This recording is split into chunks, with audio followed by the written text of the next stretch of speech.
Class 11 এর chemical bonding চ্যাপ্টারে ফেজান সূত্র নিয়ে আলোচনা করব। তো ফেজান সূত্রের মূল আলোচ্য বিষয় কি?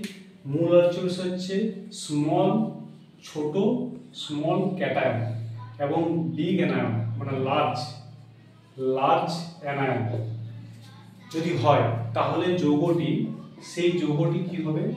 যৌগটি হবে বেশি সমযোজী হবে, বেশি সমযোজী হবে মানে পোলারাইজেশন বেশি হবে।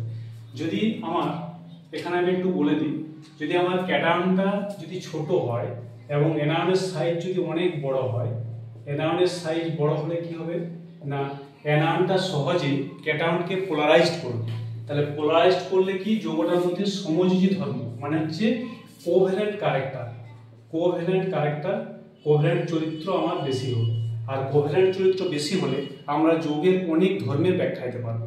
তাহলে মূল কথা হচ্ছে একটা যে স্মল ক্যাটায়ন মানে ক্যাটায়ন ছোট এবং অ্যানায়ন যদি বড় হয় তাহলে যৌগটা হচ্ছে বেশি পরিমাণে সমযোজী হবে, কোভ্যালেন্ট ক্যারেক্টার বেশি হবে এবং এর দ্বারা আমরা কিছুগুলো ধর্মের ব্যাখ্যা দিতে পারবো। যেমন কি কি ধর্ম সেগুলো আমি বলছি।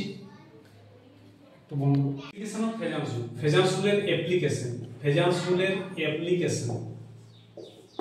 ফেজান রুল কোথায় প্রয়োগ করব? আমি কি বললাম, যদি আমার ক্যাটায়ন যদি ছোট হয় এবং অ্যানায়ন যদি বড় হয় তাহলে হচ্ছে পোলারাইজেশন বেশি হচ্ছে মানে বেশি সমযোজী হবে, যৌগটা বেশি সমযোজী হবে। তাহলে বেশি সমযোজী হলে আমরা তার কিছুগুলো ধর্মের ব্যাখ্যা দিতে পারবো। তার মধ্যে 1 নম্বর ধর্ম কি? 1 নম্বর যদি বলি আমি জলের দ্রাব্যতা, কোথায় না জলের দ্রাব্যতা আমি ব্যাখ্যা দিতে পারবো। যদি ধরো একটা সোজা উদাহরণ বোঝা যাবে, যেমন ধরো AgCl আর AgBr,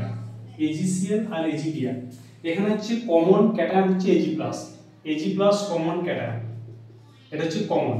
তাহলে অ্যানায়নটা হচ্ছে ডিফারেন্ট কি হচ্ছে? ডিফারেন্স কি হচ্ছে? অ্যানায়নটা হচ্ছে এখানে Cl-, এখানে হচ্ছে Br-। তাহলে এই দুজনের মধ্যে Cl এর মধ্যে Cl আর Br এর মধ্যে সাইজটা হচ্ছে এটা হচ্ছে বড় আর Cl- টা হচ্ছে ছোট।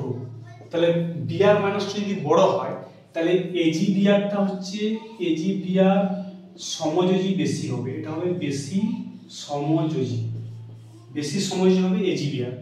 তার মানে আমরা বলতে পারি যে AgCl-টা হচ্ছে কি বেশি তড়িৎযোজী হবে, এর তড়িৎযোজী ধর্ম বেশি হবে, AgCl এর তড়িৎযোজী ধর্ম বেশি হবে। এর ফলে কি হবে না AgCl-টা সহজে জলে দ্রবীভূত হবে, যে কোনো পোলার দ্রাবকে দ্রবীভূত হবে। এখানে আমরা জলের দ্রাব্যতা দেখছি, তাহলে AgCl-টা জলে দ্রাব্য হবে, বেশি দ্রাব্য হবে কার থেকে? Ag-Br থেকে। তাহলে জলের দ্রাব্যতার ক্রমটা আমার কি হবে? জলের দ্রাব্যতার ক্রমটা হবে AgCl > Ag-Br, কারণ AgCl এর তড়িৎযোজী ধর্ম বেশি অর্থাৎ পোলারাইজেশন কম, Ag-Br এর পোলারাইজেশন বেশি, তড়িৎযোজী ধর্ম কম মানে সমযোজী ধর্ম বেশি। তড়িৎযোজী ধর্ম যার বেশি হবে সে পোলার দ্রাবক জলে বেশি দ্রাব্যতা প্রাপ্ত করবে। এটাই হচ্ছে আমার ফেজান রুলের একটা গুরুত্বপূর্ণ অ্যাপ্লিকেশন। আচ্ছা, এবার ফেজান রুলের দ্বিতীয় অ্যাপ্লিকেশন, গুরুত্বপূর্ণ 2 নম্বর অ্যাপ্লিকেশন কি না থার্মাল স্টেবিলিটি অর্ডার। মানে হচ্ছে তাপীয় স্থায়িত্বের ক্রম। আমরা ফেজান রুল থেকে সহজেই ব্যাখ্যা করতে পারবো। খুব ইম্পর্টেন্ট, এটা পরীক্ষায় অনেকবার এসেছে, ক্লাস 11 এর পরীক্ষায় ইম্পর্টেন্ট কোশ্চেন, যেটা হচ্ছে থার্মাল স্টেবিলিটি অর্ডার। তোমাকে দিয়ে দিতে পারে যে বেরিয়াম কার্বনেট, ম্যাগনেসিয়াম কার্বনেট আর ক্যালসিয়াম কার্বনেট, এই 3টে কার্বনেট লবণের থার্মাল স্টেবিলিটি অর্ডার অর্থাৎ তাপীয় স্থায়িত্বের ক্রমটা কেমন হবে। এখানে পরিষ্কার দেখতে পাচ্ছি এখানে কমন কি আছে? ক্যাটায়ন অ্যানায়নটা কমন আছে CO3 2-, এটা হচ্ছে কমন অ্যানায়ন। তাহলে ডিফারেন্স কিসে আছে? ডিফার করেছে আমার ক্যাটায়ন বেরিলিয়াম 2+, Mg2+, আর হচ্ছে Ca2+। অতি সিম্পল জিনিস, এর মধ্যে কিছু নেই, একদম সহজ সরল। যে আমরা দেখব এই কার্বনেট লবণগুলোর মধ্যে ডিফারেন্ট কি আছে।